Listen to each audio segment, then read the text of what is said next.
November 30 is Abu Fashion Day. So guys, syempre sa walang gawa na hindi tayo nakapunta sa mga resort. Ngayon guys, lumabas kami together with my families. Yan guys. Kasi dito kami ngayon sa Bandog, mag-relax-relax kami guys. Kasama ko yung husband ko. Yan guys, at kayong mga families ko. So guys, Bandog.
Itong puntahan ng mga kahoy dito. Kasi para bang ano siya, maraming kahoy, nakaka-relax.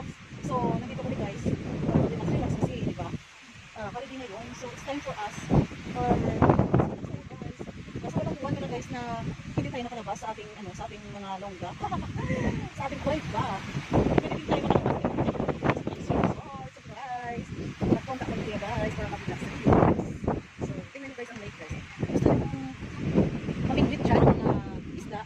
Dati, tingnan nyo siya guys. Yan. So, kung gusto kayo mag-ting-ting, meron din sila. Guys, nakapag-relax yun na toilet. Ay, grabe guys. Parang guys. Pero anyway guys, ito, badyang. Tingnan nyo guys. Marami din palang ano dito. Badyang. Di ba? May malaki, may maliit, may katampangan na. Yan guys. So, ay, grabe guys. Kasarap dito na guys dito guys. Relax talaga ako. Guys. So, pwede din ako guys. Guys, tingnan nyo guys. Oh, yan. Tingnan nyo guys. Ay, grabe talaga guys. Ay, grabe talaga.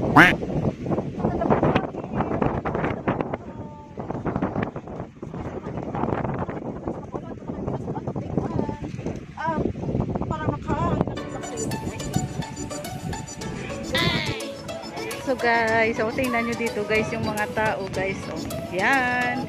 Dito yan guys sa ano guys sa Bandog Lake Ranch guys. So, 'di ba? Yan guys. Yan.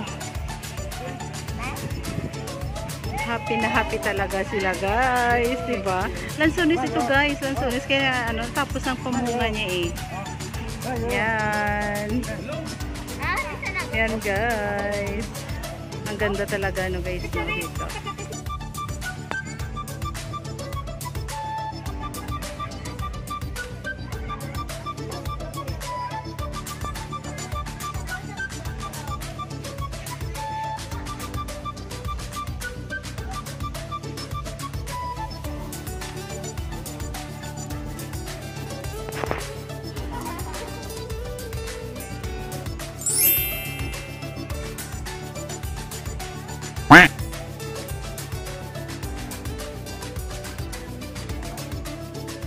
Wow! Grabe naman itong pato, oh. They are so very free to swim. Ay, grabe. May mga ano pala dito guys, pwede ka dito mag-fishing. Yan. Ay, Yan guys. Yan. Oh, andun pala sila. Nagbo-boating talaga. Andun sila. Yan. Napaka maaliwalas at saka para bang ano lang. Oh, tingnan mo yung unan.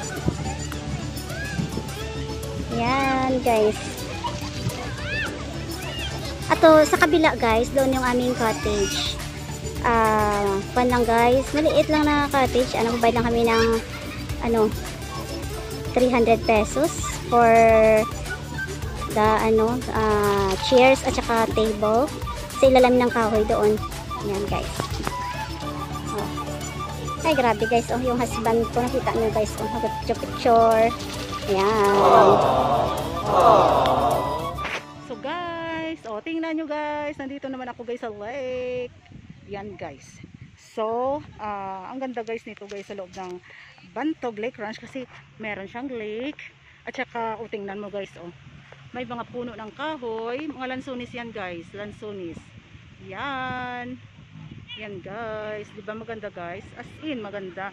As in, kung gusto mo ka guys, pupunta dito, gusto ka nang magdala ng iyong backpack, magdala ka na lang ng pagkain mo, at saka yung banig, mat ba? Ilagay mo na lang sa ilalim ng kahoy at doon mag-relax. Ngayon guys, hindi masyadong madaming tao kasi, bago pa lang eh.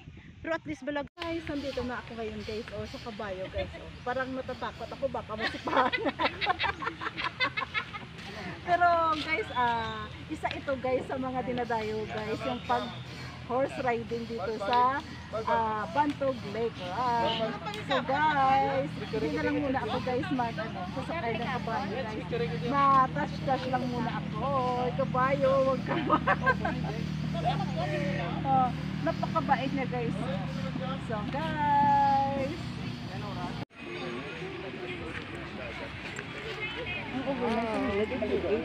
napakaganda guys. Pila ka romag? As in, maganda, malinis, maraming mga puno. So guys, maraming mga puno. Yan. Parang makarelax ka dito guys. Sa lugar na ito. Yan.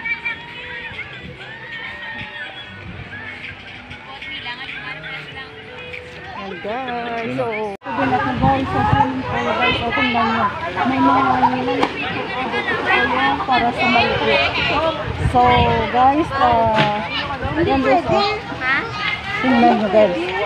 Diba maganda guys? At saka guys, ang maliit na guys, Yan. So, dala na ito guys sa Bantog Lake Ranch. Ang ganda guys ng mga guys, palibot nito. Maraming mga kahoy. Tingnan. Yan. Relax ka talaga guys. So guys, dito na ko guys magtatapos sa aking vlog. Thank you so much for like, subscribe, and click the notifications bell para sa susunod kong vlog.